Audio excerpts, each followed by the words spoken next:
in terms of a goal like that, and Neil made the point that, well, one thing you do expect from a Mourinho team is to defend well and to be disciplined. You've obviously played in the latter stages of European big European nights, and I imagine concentration and focus and all that sort of stuff has to be absolutely perfect. Where was that tonight? But that was so not Man United. Against Liverpool at the weekend, they weren't like that.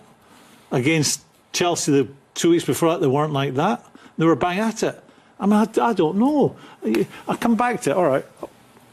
No, I'll answer it. I can't see anybody when the ball goes. It's a set piece, corner kick against Man United in this instance. Who is it? Smalling? No. Is it Bailey? Obviously not, because he's not what's got. Who in that group is it? Matic, who's experienced enough to be a leader and say, whether it's a clap of the hands or a growl at someone, do your job, because it's obvious. If I'm standing in the middle of Man United's goal there, and I look at my centre half who's looking at me, and the ball's over there, I'm growling at him. I'm growling at him. And you don't want to be growled at. No, but I'm growling at him. I said, what, obviously. But they only had maybe 2-3 players to be in the box against maybe 5 or 6 from Manchester United. It is, basics. And I think the brains got scrambled after the first goal winning, and a lot of air went out of them. They seemed deflated. And the second goal, obviously, was coming. It could have been 3 or 4 after that, Tommy. I wonder, the game on Saturday was a big game, and I know they talk about this was actually a bigger game because it's, Champions, they're out of the contention for the league. But I wonder, as players, when you're so focused, and there was a lot of talk about the job that United did on Liverpool in terms of, the discipline and the preparation they would have done for that game. Is it hard to get yourself mentally up 3 days later? No, if you've got a choice, do you want to get beat at the weekend so you come into this game lacking confidence, or do you want to play the next game being on a high and beating your biggest rivals 30 miles down the road? Winning creates a winning mentality. You can't wait to play the next game. You can't wait to play the game after that. They came into that game tonight in a perfect situation.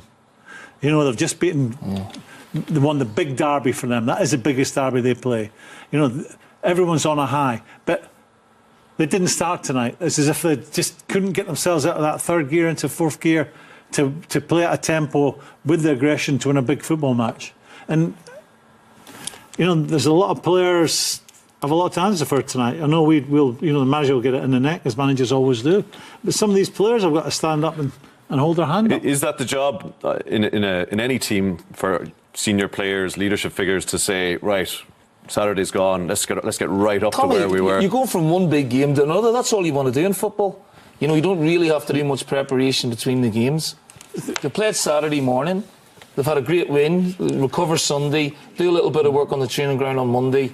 Champions League, last 16, we got a chance to make the quarterfinals. It's as big as they come, and they just didn't perform. They didn't turn up. The tempo of the game was so flat. See, you've managed Celtic, I've managed Rangers, played for Liverpool. Yeah. They don't play easy games. They would just say to us, it's not your biggest game this season. You're playing a team lower down in the league. It's their cup final. It might not be your cup final. Same for Celtic, same for Rangers. But Man United are in that boat. Whoever plays against them, they have to be aware it's a cup final for the opposition.